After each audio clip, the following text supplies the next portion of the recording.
Arc 6, ang wakwak sa Barangay Sulab. May mga barangay na sa gabi nananatiling gising, hindi dahil sa panaginip, kundi sa bangungot. Sa Barangay Sulab, hindi araw ang kalaban, kundi ang sarili mong pagkalimot. Ang daan patungo sa Barangay Sulab ay balot ng abo. Walang puno, walang hayop, walang tunog, maliban sa tunog ng apoy na hindi mo makita. Sa gitna ng barangay, may isang punong nasusunog. Hindi natutupok, hindi nauubos, parang sinumpa. Jake, nakakunot noo. Bro, ang baho rito. At yung puno, parang may nag-aabang. O nakatingin sa mga tao. Hindi ko maalala ang mga mukha nila. Parang gabi to dahil nakalimutan nila ang araw. Sa tuktok ng punong nasusunog, may pugad, malaki, gawa sa buto, tela, at mga piraso ng papel na may sulat.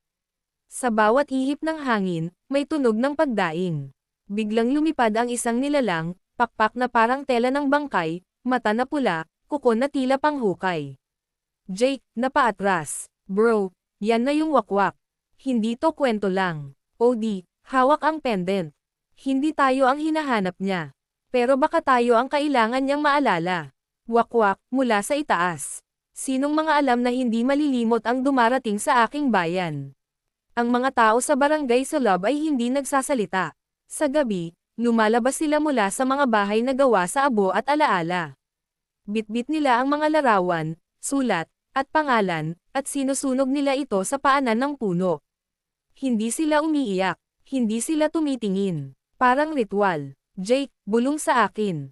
Bro, zombie movie to. Pero wala akong popcorn. Mahina ang boses. Pasensya na. Para sa kanila, mas mabuti ng kalimutan kaysa maalala. Ang gabing hindi natutulog ay hindi bangungot. Isa itong pagtatangka. Isa itong pagkalimot. Ang gabi sa Sulab ay hindi tahimik. Hindi rin ito galit. Isa itong gutom, gutom sa mga bagay na ayaw mong maalala. Sa kalagitnaan ng gabi, habang nakasilong kami ni Jake sa ilalim ng isang bubong na gawa sa tuyong dahon at abo, narinig namin ang pagaspas ng pakpak. Hindi ito hangin. Hindi ito ibon. Isa itong tunog na may bigat, parang may kasamang hininga ng alaala. Jake, bulong, hawak ang slingshot. Bro, wag kang gagalaw. Parang nasa likod natin yung wakwak. Hawak ang pendant, matay nakapikit. Hindi siya galit, gutom siya. At ang kinakain niya, ay alaala. Lumabas ang wakwak mula sa dilim. Hindi siya sumisigaw. Hindi siya lumilipad. Dahan-dahan siyang lumapit sa isang matandang babae na nakaupo sa gilid ng plaza, hawak ang isang lumang larawan. Nang hawakan ng wakwak ang larawan, bigla itong nagliyab. Ang babae ay ngumiti, parang gamaan ang loob. Pero sa mata niya, may nawala. Jake, takot na takot. Bro, parang masaya siya. Pero parang, wala na siyang alam. Mahina ang boses. Mas madali kasing kalimutan kaysa tanggapin. Lumapit sa amin ang wakwak. Hindi siya nagalit, hindi siya sumigaw. Nagsalita siya, mababa, malamig, parang bulong ng gabi. Wakwak, may dala kayong sakit, may dala kayong tanong. Ibigay niyo sa akin. Kakainin ko. At hindi niyo na kailangang maalala. Lumuluha. Hindi ko alam kung gusto kong maalala kung bakit sila nawala.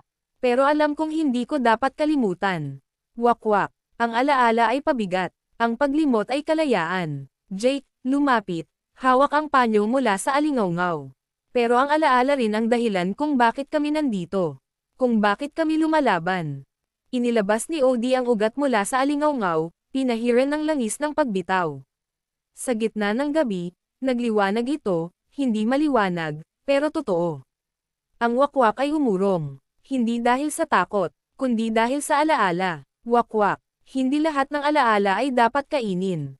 Minsan, ang sakit ay gabay. Ang halimaw sa gabi ay hindi laging galit. Minsan, siya ay gutom. At minsan, ang gutom ay hindi dapat pakainin. Dapat itong harapin. Ang pag-alala ay hindi laging pagpapatawad. Minsan, ito ay pagharap. At sa Barangay Sulab, ang pagharap ay sinusunog.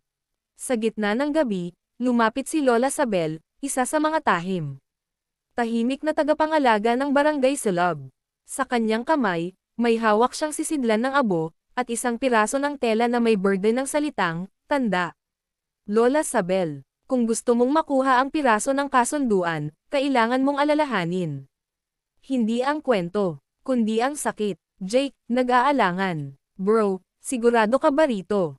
Parang hindi to simpleng ritual. O di, tumango, hawak ang pendant. Kung hindi ko kayang alalahanin, paano ko sila mahahanap? Sa paanan ng punong nasusunog, lumuhad si Odie. Pinahiran niya ng abo ang kanyang noo, dibdib, at palad. Sa paligid, ang mga tao ay nakatayo, tahimik, nakamasid. Sa hangin, may amoy ng lumang papel, nasunog na sulat, at luha. Odie, bulong sa sarili. Papa, Mama, kung nasaan man kayo, ito ang alaala ko sa inyo.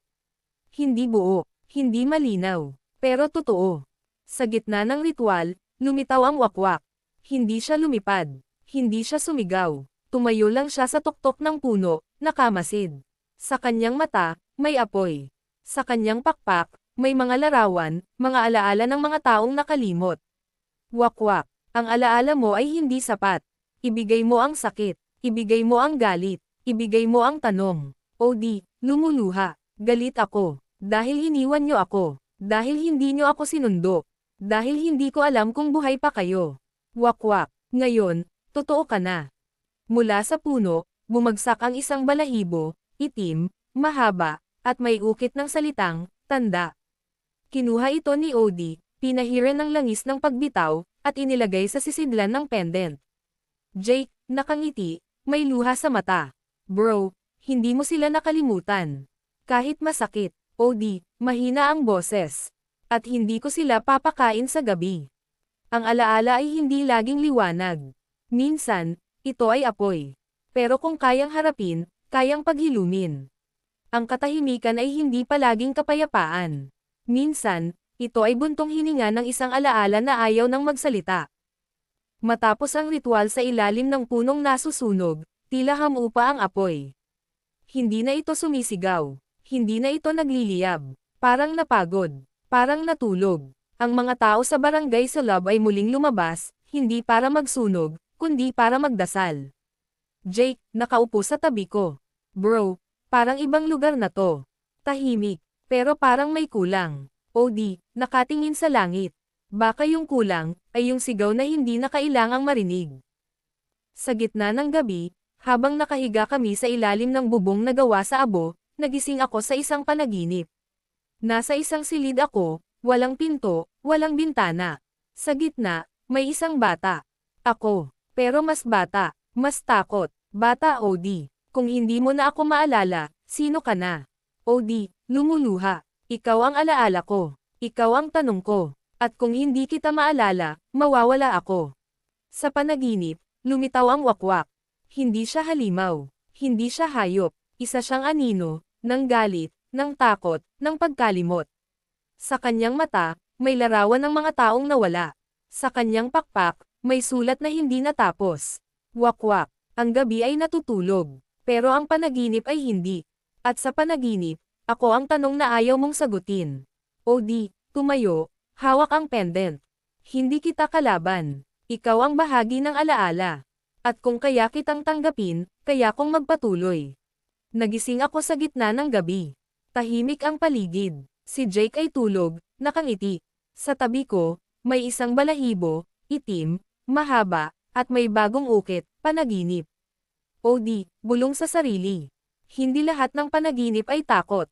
Minsan, ito ay paalala. Na kahit natutulog ang gabi, may alaala pa rin tayong dapat gisingin. Ang gabi sa barangay Sulab ay hindi na sumisigaw. Pero sa katahimikan, natutunan kong pakinggan ang sarili. At sa sarili, natagpuan ko ang tanong na hindi ko kailanman tinanong. May mga barangay na hindi mo kailanman babalikan. Hindi dahil sa takot, kundi dahil sa alaala na iniwan mo roon, at sa alaala na dinala mo paalis. Umaga. Sa wakas, may liwanag. Hindi maliwanag. Hindi mainit, pero sapat para makita ang daan. Ang punong nasusunog ay tahimik na. Ang mga tao ay nakangiti, hindi dahil masaya sila, kundi dahil may alaala na silang tinanggap. Jake, nakatingin sa langit. Bro, may araw na. Pero parang hindi ito araw. Parang alaala. Odie, hawak ang pendant, may balahibo sa loob. Tama ka. Alaala ito. At ito ang gabay natin sa susunod. Lumapit si Lola Sabel, may hawak na sisidlan ng abo. Inilagay niya roon ang balahibo ng wakwak, ang tela ng tanda, at ang panyo mula sa alingawngaw. Pinagdugtong-dugtong niya ito, at naging isang bagong piraso ng kasunduan, may ukit ng salitang, panaginip. Lola Sabel. Ito ang alaala ng Barangay Sulab. Hindi ito kwento. Isa itong gabay. Isa itong tanong. Isa itong paalala na kahit ang gabi ay may panaginip. Sa likod ng barangay, may daan, makitid, madilim, at puno ng ugat. Pero sa dulo, may tunog ng tubig. May amoy ng asin. May bulong ng alon. Ito ang daan patungo sa susunod na lugar, baybayin ng dugo. Jake, nakangiti, may bagong panyo sa bulsa. Bro, parang beach episode to. Pero may dugo, game. O di, tumayo, hawak ang bagong piraso ng kasunduan. Hindi pa ito beer ingen, pero mas malapit na tayo. Habang naglalakad kami, narinig ko ang tinig ng wakwak, hindi sa hangin, kundi sa alaala.